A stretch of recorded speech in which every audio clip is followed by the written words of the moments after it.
My phone is ringing right in my hand. I know who is calling, and nothing bad has happened. Still, I stare at the screen, feel my chest tighten, and let it ring instead of answering. Maybe they only want to say hello. My brain does not care. It immediately imagines bad news, awkward questions, sudden favors, and a conversation I cannot leave without somehow sounding rude, cold, or strange afterward. So I place the phone on the table, pull a pillow close, and wait for the ringing to stop. The silence brings instant relief, but only for a moment. Then the familiar guilt begins instead. Now there is a missed call waiting for me.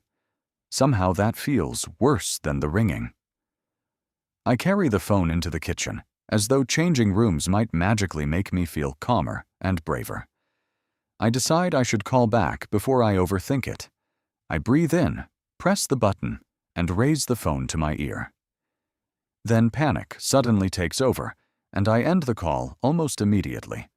A notification appears, and my stomach drops before I even read it. One small message should make things easier, but my anxious mind treats it like proof that something serious is definitely about to happen. I begin writing a perfectly normal reply. Then I delete it.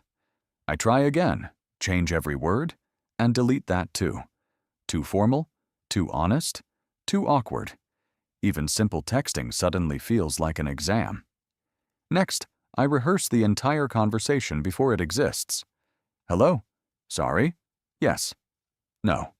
Maybe. I practice several different answers, but every version sounds wrong because my brain wants a detailed script for every possible question. The phone rings again.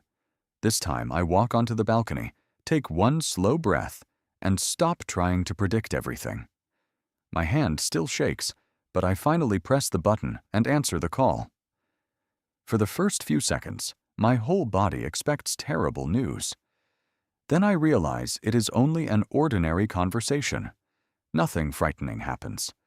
My shoulders drop, my breathing slows, and I even begin to smile. After the call, I lower the phone and walk back inside, almost embarrassed by all that panic. Maybe I was never really avoiding the person. Maybe I was only avoiding uncertainty and feeling completely unprepared. Avoidance feels safer briefly, but small steps make the fear smaller.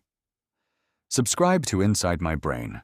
Join us, and let's unpack ourselves together.